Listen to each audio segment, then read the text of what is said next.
आज मी पुन्हा एकदा एक थंड पेय रेसिपी घेऊन आली आहे।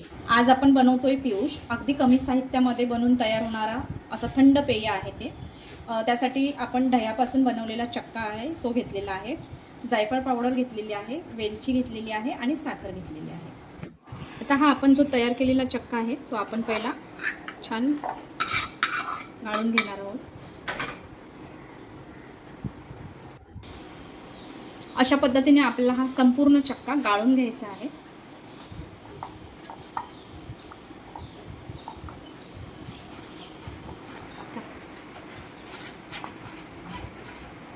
आता पूर्ण चक्का आपला गाळून झालेला आहे। हे बघा अशा पद्धतीने छान चक्का असा गाळून घेतल्यामुळे छान मऊसूत टेक्स्चर येतो, एकजीव होतो सर्व। आता आपण ह्याच्यामध्ये हे जरा बाजूला ठेवून देऊया आणि पुढची प्रोसेस। साखर घ्यायची आहे आपल्याला सर्वात आधी, त्यामध्ये आपल्याला वेलची घालून आपल्याला बारीक वाटून घ्यायचं आहे।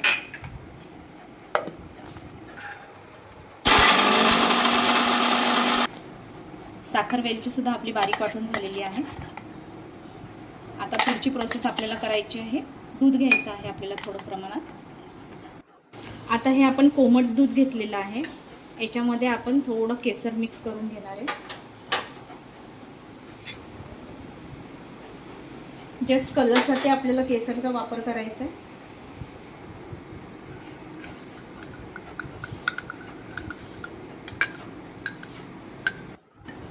इथे आपण 1 वाटी दही घेतलेलं आहे। आता आपण ह्याच्यात पाणी घालून आपण ह्याचं ताक तयार करून घेणार आहे। आता आपण अशा पद्धतीने पूर्ण ताक घुसळून घेतलेला आहे। आता आपण जो हा चक्का तयार करून ठेवला होता याच्यामध्ये आपण हे केसरवालं दूध घालून घ्यायचंय पूर्ण, आणि जी आपण साखर आणि वेलची बारीक वाटून घेतली होती ती सुद्धा घालून घ्यायची। हे सर्व मिश्रण आपल्याला एकजीव करून घ्यायचं आहे। आणि इथे आपल्याला चक्का आपला ज्या प्रकारे आंबट असेल, जेवढा आंबट असेल त्याच्यावरच आपल्याला साखर घालायची आहे। उन्हाळ्याचे दिवस चालू आहेत आणि आपला जो दही आहे तो कितपत आंबट आहे त्या हिशोबाने आपला चक्का तयार होणार आहे, आणि त्याच प्रमाणामध्ये आपल्याला चक्क्यामध्ये साखरेचं प्रमाण ॲड करावं लागेल। या प्रमाणात मी चक्का घेतलेला आहे, आणि ह्या एवढ्या चक्क्याला मी साधारण 2 ते 2.5 चमचे साखर घेतलेली आहे। तुमचा चक्का जेवढा आंबट असेल त्या प्रमाणात तुम्ही साखर घेणं गरजेचं आहे। आता हे सर्व मिश्रण आपण मिक्स करून घेणार आहे, एकजीव करून घेणार आहे।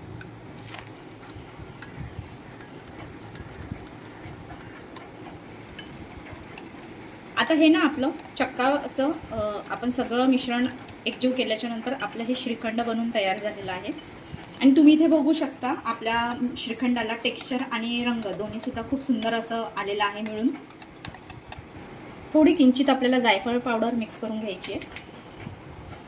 आपलं श्रीखंड पूर्णपणे तयार झालेलं आहे। आता आपल्याला पुढची प्रोसेस ही करायची, जे आपण बनवून ठेवलेलं ताक आहे ते आपल्याला ह्याच्यामध्ये ॲड करून घ्यायचं।